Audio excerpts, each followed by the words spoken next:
शहराची क्रांती आता उत्सवात बदलली आहे। 132 वर्ष जुनी ही क्रांती आता उत्सवात बनली। जर तुम्ही बघायला शकाल तर माझ्या पाठी असाच उत्सव आता मनवला जातोय, तो पण खेतवाडीच्या ह्या गणराजाचा, ज्याला खेतवाडीचा गणराज असं म्हटलं जातं। जर बघाल तर भव्य दिव्य सेट, भव्य दिव्य गोष्टी अशाच दिसल्या जातात। यासाठी बघण्यासाठी खेतवाडीमध्ये बरीच लोक देशातून विदेशातून येत असतात। काही जण आपलं मागणंही मागण्या या गणराजाकडे करतात। यावेळीस जर बघाल तर आपल्या देशात खास करून रामलल्लाचं नाव जास्त पुकारलं गेलं। त्याच अनुषंगाने ह्या इकडे हे भव्य दिव्य सेट बनवण्यात आलाय आणि ह्याच भव्य दिव्य सेट ह्या इकडे बनवून ह्या यंदाच्या वर्षी दाखवण्यात आलाय हा दिखावा। या इकडे जर बघाल तर तुम्ही जर बघाल तर रामलल्लाची जशी अयोध्यामध्ये मूर्ती आहे त्याच पार्श्वभूमीवर इथे अयोध्याची ही रामलल्लाची एक मूर्ती दाखवण्यात आलेली आहे। त्याच शैलीमध्ये, त्याच पोशाखामध्ये अशी ही मूर्ती दाखवण्यात आलेली आहे। या संदर्भात आपण थेट जाणून घेऊया, ह्या इकडचे पदाधिकारी माथुर आहेत त्यांच्याकडनं जाणून घेऊया। काय म्हणाल की ही मूर्ती किती महिन्या लागले बनवायला, याचे मूर्तिकार कोण आहेत आणि हा सेट बनायला किती दिवस लागले आणि ह्याच्या जवळपास जर बघाल तर किती लोकांचं योगदान होतं? आमचे जे कार्यकर्ते आहेत 200 कार्यकर्ते आहेत आणि 6 महिना आधी आमचे अध्यक्ष श्री रणजित माथुर आणि सुरेश माथुर जे आमचे उपाध्यक्ष आहे आणि इव्हन आर्ट डायरेक्टर आहे, ते 6 महिना आधीच ठरवलेलं आहे की त्यांना एक राम मंदिराचा गाभारा बनवायचा आहे। त्या हिशोबाने आम्ही कमिटीमध्ये मीटिंग ठेवली, कमिटीने सर्व त्यामध्ये डिसाईड झाला आणि 6 महिना आधीपासूनच हे काम चालू झालं। जर बघाल तर हे टीम मॅनेजमेंटचं हे असतं, तर ह्याकडे कसे बघतात आणि ह्या टीम मॅनेजमेंट सध्याच्या डिजिटल युगात किती मायने ठेवतं? मायने म्हणजे आता कसं काम जसं प्लॅनिंग केली असं 6 महिने अगोदर ह्याच्यामध्ये कोणते जात धर्म न बघता सगळे कार्य उपस्थित होते। तसं महिला कार्यकर्ते होते, या कार्यकर्त्यामध्ये सगळ्यांचा हातभार असतो, पण हा एवढा उत्साह एवढा जोमाने होत्या जल्लोषात होतो।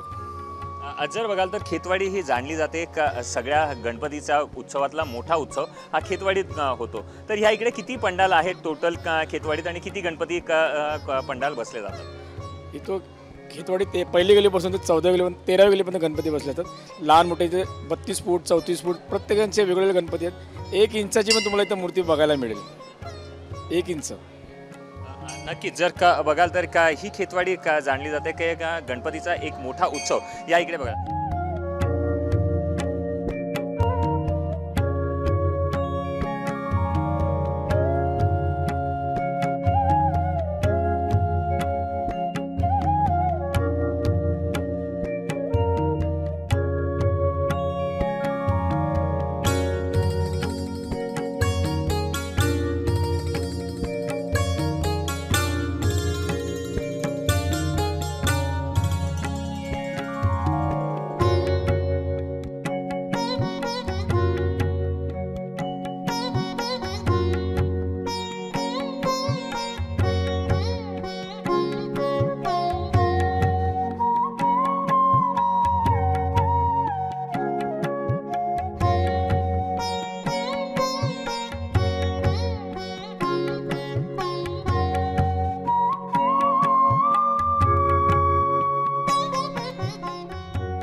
तर काही लोक आहेत त्यांच्याशी आपण थेट संवाद साधायचा प्रयत्न करूया की इकडे काही अशी लोक काय सांगाल तू आज कुठनं आल्यास आणि बाप्पाचं दर्शन घेऊन काय वाटतं? आनंद झाला, मी सांताक्रूज जाऊन आलोय, मला आनंद आला बाप्पाचं दर्शन घेऊन। यावेळेस बाप्पाकडे काय मागितलं?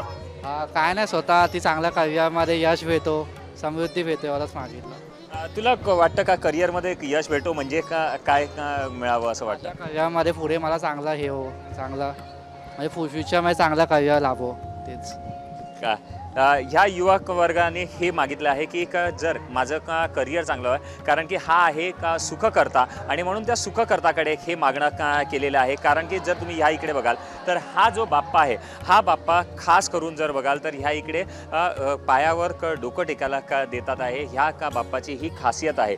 म्हणून जर तुम्ही किती पण माणसं असलीत, किती पण लोक जरी असली तरी ह्या बाप्पाच्या चरण स्पर्श इथे होतो आणि गणपती बाप्पाच्या जल्लोषामध्ये ह्या इकडे काय हे बोललं जात आहे। जर तुम्ही बघाल तर पूर्णपणे गणपती बाप्पाचा जल्लोष करत हे बोलतात आहे, गणपती बाप्पा मोरया, मंगल बाप्पा मोरया करून हा उत्साह फक्त आणि फक्त मुंबईच्या या खेतवाडीत बघायला मिळतो। ज्या माणसाने केलेला आहे त्याच्याशी ते गणपती बाप्पाचा जल्लोष कसा म्हणतात।